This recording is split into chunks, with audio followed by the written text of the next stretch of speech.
Magandang gabi mga masters, bali ngayon po ay 4 na videos po ma-upload ko po sa aking YouTube channel. Tama nga mga masters, 4 na videos nga po ang ma-upload ko po. Yon, what's up mga masters, nandito na naman tayo sa panibagong araw, panibagong kabanata na naman ang pagsasama-samahan natin ngayon guys.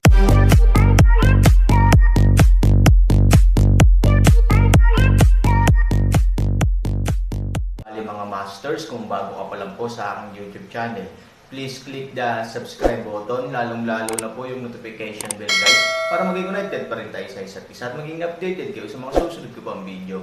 Bali mga masters, bago natin umpisahan ng kwento ay mag-shoutout po muna tayo para sa mga solid nating tagapakinig. Shoutout kay Chris Kamahalan at shoutout kay Robert Tolentino. Yun na nga mga masters, no? Bali hindi na ito patagalin. In 3, 2, 1, let's go! Mga master, magbabalik tayo sa pag-upload ng 4 na videos everyday simula ngayon araw. Salamat sa solid na pagsuporta mga master.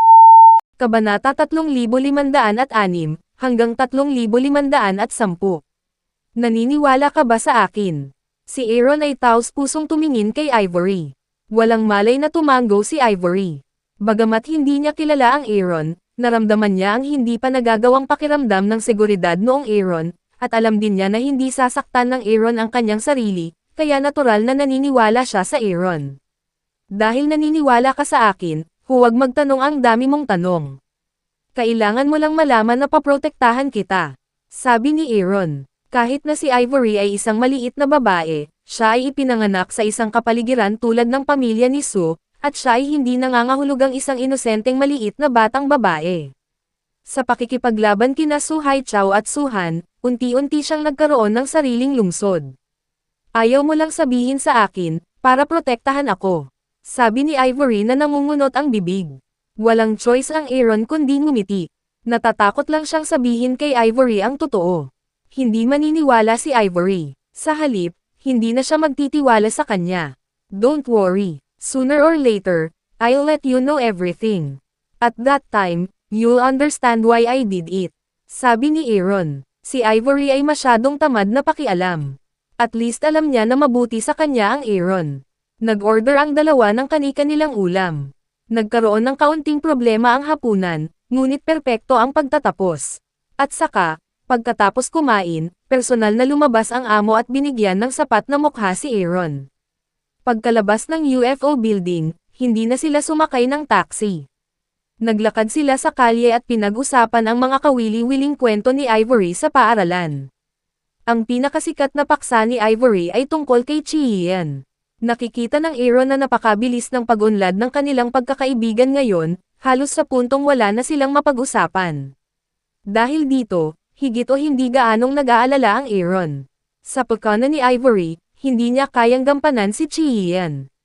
Kung may masamang pag-iisip si Chien kay Ivory, tiyak na mahihirapan siya. Mukhang kailangan na nating umuwi para gisingin si Chien, pero hindi natin hahayaang saktan niya si Ivory. Nang madaanan nila ang isang eskinita, biglang huminto ang Aaron. Ano bang problema mo? Kakaibang tanong ni Ivory. Wala, parang may mga bato sa sapatos. Natapos ang Aaron, tinanggal ang kanyang sapatos at itinapon, pagkatapos ay nagpanggap na walang nangyari. Siyempre, tumigil siya, hindi dahil may mga bato sa kanyang sapatos, kundi dahil pakiramdam niya ay may away sa eskinita, at hindi ito away ng mga ordinaryong tao. Ang lakas ng magkabilang panig ay napakahusay, na pumukaw sa kanyang pagkamausisa. Ngunit sa tabi ni Ivory, hindi plano ng Aaron na makita ang sitwasyon. Bagamat kaya niyang protektahan si Ivory, kung masyadong madyugo ang larawan, hindi ito magandang karanasan para kay Ivory. Pagkatapos pauwiin si Ivory, bumalik sa eskinita ang Aaron. Sa kanyang pagtataka, hindi pa tapos ang laban. Sa kanyang banal na kahulugan, ang magkabilang panig ay nagbayad ng malaking halaga, at ito ang dulo ng pana. Itinago ni Aaron ang kanyang katawan at pumasok sa eskinita. Dead end kasi, kaya kadalasan walang lalabas sa gabi. Sa oras na ito, may 4 na tao sa eskinita. 3 sila sa isang grupo. Ang lalaking pinilit sa dulo ng eskinita ay lumalaban mag-isa. Gayunpaman, kahit na sa kaso ng 3 mga pagpipilian, ginawa pa rin niya ang kabilang partido na magbayad ng mahusay na presyo. Matapos mahanap ito ni Aaron sa dilim, mas naging interesado siya. Paano magkakaroon ng ganoong master sa isang maliit na lugar tulad ng Yuncheng? Tila kailangan nilang labanan ang isa't isa hanggang kamatayan. Galit na galit sila sa isa't isa. Kailan mo gustong lumaban? Tumakas ka man ngayon, haharapin mo ang walang katapusang pagtugis sa hinaharap. Sa tingin mo ba ay makakatakas ka sa itim na kamay ng organisasyon? Let's have a good time for you, at hindi mo kailangang mabuhay sa takot buong araw. Hindi ba't maganda iyon? Daoching, umalis na tayo. Alam mo ang katapusan ng pagtataksil sa organisasyon ng higit kan inuman. Aaron sa dilim upang marinig ang mga salitang ito, ay malapit nang maunawaan kung ano ang nangyayari. Ang mga taong ito ay dapat na mga miyembro ng ilang mahiwagang organisasyon o mamamatay na organisasyon. Dahil sa pagtataksil ng taong iyon, hahabol sila sa kanila. Ang Aaron ay may tiyak na pag-unawa sa killer organization. Alam niyang kapag naging killer na siya, wala nang lalabasan sa buhay niya. Kung manggahas siyang ipagkanulo ang organisasyon, mamamatay siya. Malayo man siya ngayon, haharapin niya ang walang katapusang pagtugis sa hinaharap. Maya-maya, patay na siya sa lansangan. Huminga ng malalim ang lalaking nagngangalang Daoching. Ang kanyang pisikal na lakas ay naubos na sa limitasyon, at kaya pa rin niyang tumayo, halos umasa sa huling hininga. Now I am you in the future. Hindi mo ba iniisip ang sarili mo? Sabi ni Daoching. Nang magsalita si Daoching, biglang nagkaroon ng pakiramdam ng pamilyar ang Aaron. Saan narinig ang boses na ito? Makakakilala pa kaya tayo ng mga kakilala sa mga ganitong lugar? Sa dilim, papalapit si Aaron para mas makita niya ang hitsura ni Daoching. Yung mga nagtataksil lang sa organisasyon ang haantong katulad mo, at hindi kami. Sa oras na ito, sa madilim na Aaron, ay nakita ang hitsura ni Daoching, hayaan siyang direktang tumayo sa lugar. Isang makina ng kutsilyo. Kutsilyo 12. Daw 12 ang lalaking ito. Hindi inaasahan ng Han 30 milyon na makikilala niya ang Daw 12 sa oras na ito. Bago siya muling isilang, malaki ang naitulong ng Daw 12 kay Aaron, kaya itinuring ni Aaron si Daw 12 bilang isang kapatid. Ngunit bago ang muling pagsilang, ang Daw 12 ay dumating sa Yuncheng ng huli na. Mukhang malaki ang pinagbago ng muling pagsilang, ngunit hindi pa nakikilala ng Aaron ang lahat ng ito. Nang ang tatlong lalaki ay handa ng lumaban hanggang kamatayan gamit ang kanilang huling lakas, at si Daoching ay nawalan din ng pag-asa, isang biglang boses ang umalingaw-ngaw sa eskinita, kung matalo ng tatlong tao ang isa, masyado kang nananakot. Ang Aaron ay nagmula sa kadiliman, at walang nakapansin sa kanyang hitsura. Narinig lamang niya ang kanyang boses, ngunit hindi siya nakikita, sino ang nagsasalita. Palihim ka at hindi maglakas loob na magpakita. Bagay kayo, magkaroon ng kakayahang magpakita at magsalita medyo natarante sila, dahil magiging kapahamakan para sa kanila kung may lilito na katulong ni Daoching sa oras na ito, dahil hindi lang ang pisikal na lakas ni Daoching ang umabot sa limitasyon nito, ngunit matagal din silang nagpumilit. Huwag kang masyadong mapangahas kapag kausap mo ako. Kung hindi maganda ang wakas.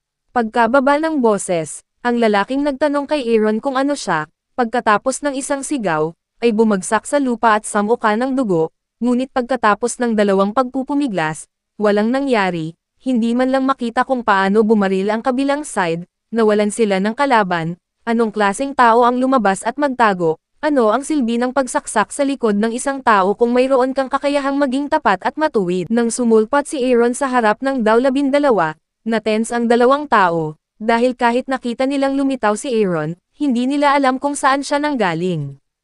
Parang mga multo, bigla silang sumulpat na napakadelikadong senyales para sa kanila. Kahit na hindi nila alam kung paano lumalabas ang kabilang panig, paano sila magiging kalaban ng Aaron. Sino ka ba? Naglalaro. I advise you don't meddle in your own business. Mamamatay ka lang kapag na-provoke mo kami. Binyantaan ng dalawa si Aaron, umaasang matatakot siya sa mga salitang ito. Gayunpaman, para sa Aaron, ang salitang pagbabante ay biro lamang. Aaron's terror power, on Earth, may banta ba sa kanya? Well, okay lang. Tanong ni Aaron sa 12. Tumangala si Daw 12 kay Aaron. Nang makalapit siya, kitang-kita niyang bata lang si Aaron, kaya nag-iingat siya. Pagkatapos ng lahat, Lumilitaw ang taong ito nang hindi maipaliwanag. Sino ka? Tanong ni Daw 12. Hindi mo ba nakikita na ako ang iyong tagapagligtas? Nakangiting sabi ni Aaron. Natahimik ang 12 espada. Iniligtas nila ang benefactor ng walang dahilan. Bakit nila siya iniligtas? Boy, gusto mo ba talagang gawin sa amin? Alam mo ba kung sino kami? Sinabi ng isa sa kanila kay Aaron. Lumingon si Aaron, tumingin sa 2 tao, at mahinang nagsabi, huwag kang mag-alala, buburahin ko ang organisasyon sa likod mo, wala nang natitira. Ha ha ha ha ha. 2 tao ang humagalpak ng tawa, isa sila sa mga nangungunang organisasyon sa mundo, at gusto pa nga nitong lipulin ang buong organisasyon. Hindi ba isang malaking biro iyon? Anak, napakayabang mo. Sa tingin mo ba ay Diyos ka? Sa sandaling bumagsak ang kanilang boses, biglang lumitaw ang Aaron sa kanilang harapan, wala pang 1 metro ang layo. Hindi ba ako Diyos? Sabi ni Aaron. 2 tao ang nakatitig sa malalaking mata, isang mukha ng kakilakilabot na nakatingin sa Aaron, ang kanyang bilis ay lumampas sa saklaw ng mga ordinaryong tao ay maaaring maunawaan, ang mata lamang ay hindi mahuli. Nang handa na silang umatras, hinawakan sila ng Aaron sa leeg, dahilan para hindi sila makagalaw. Tawanan ng Diyos, iyon ang halaga na dapat mong bayaran. Sa sandaling bumagsak ang boses ni Aaron, nakarinig siya ng 2 pagklik, at pagkatapos ay nahulog ang 2 sa lupa na parang pool ng putik. Matapos makita ang eksenang ito, nakaramdam ng lamig sa kanyang puso si Daw 12. Alam na alam niya ang lakas ng 2 lalaking humahabol sa kanya. Paano sila malulutas ng ganoon kadali? Kahit na ang kanilang pisikal na lakas ay naubos sa limitasyon, hindi ito madaling gawin ng isang bata. Maipapakita lang nito na sobrang lakas ng batang ito. Sino ka at bakit mo ako niligtas?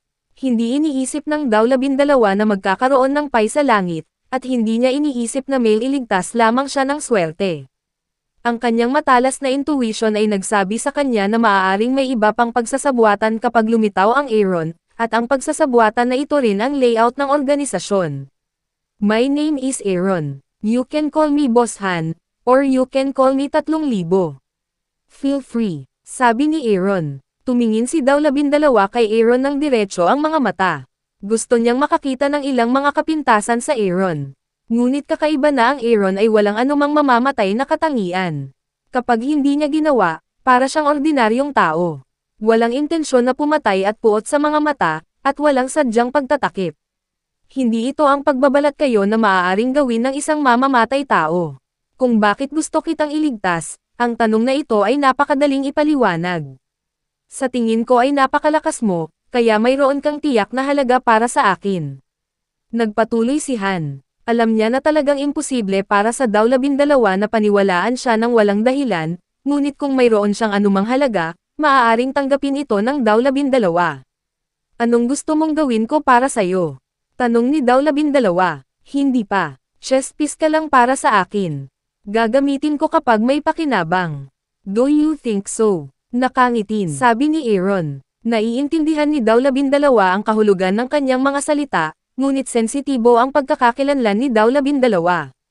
Kahit kanino pa siya makasama, magdudulot ito ng malaking gulo sa kabilang partido. Magulo ako. Naisip mo na ba ang halagang babayaran mo kung hahayaan mo akong manatili sa iyo? Sabi ni Daw 12. Ang presyo. Magkakaroon ba ng presyo? Kung ang organisasyon sa likod mo ay nawasak, ang iyong tinatawag na presyo ay hindi naiiral, mahinahong sabi ni Han Sonny. Ang mga salitang ito ay hinayaan ang kutsilyong 12 sulok ng bibig ang lahat ay hindi maiwasang tumaas. Ngayon lang, kinutya ng 2 lalaki ang Aaron ng walang dahilan, dahil ang organisasyon sa likod ng Daw 12 ay napakalakas at nangunguna sa mundo. Ito ay ganap na imposible upang sirain ang mga ito. At sa ngayon, kahit na hindi alam ng Daw 12 kung nasaan ang punong tanggapan ng organisasyon, paano nito masisira ang rehimyento. Mayroon kang magandang lakas, ngunit minamaliit mo ang organisasyon sa likod ko. Sabi ni Daw 12. Han 3,000 syok kanyang ulo, isang mukha seryosong sinabi, mababa ang tingin mo sa akin, o, paano kung tayo ay maglaro ng isang taya? Nagtanong si Daw Shi na may pagtataka sa mukha, ano ang pinagsusugal mo? Kung kaya kong sirain ang organisasyon sa likod mo, akin ang buhay mo. Kahit ano pa ang hilingin ko sa iyo sa hinaharap, hindi ka maaaring tumanggi. Sabi ni Aaron. Walang choice si Daw 12 kundi ngumiti. Hindi alam ng lalaking ito kung nagyayabang ba siya o seryoso. Pero ang buhay ni Daw 12 ay nailigtas ng Aaron, kaya sa puso ni Daw 12, walang problema na magbigay ng Aaron ang buhay na ito, kung hindi dahil sa iyo, sa tingin ko ay namatay na ako, kaya ang buhay na ito ay sa iyo, walang problema, sabi ni Daw 12, kaya mo pa bang maglakad? Tanong ni Aaron. Ang Daw 12 ay nasugatan ng husto, ngunit ang paglalakad ay hindi isang malaking problema. Bahagyang nanginginig, sinundan niya ang Aaron. Ang maliit na batang ito, na higit na nagduse kaysa sa kanyang sarili, ay nagawang harapin ang dalawang nangungunang mamamatay, napakadali.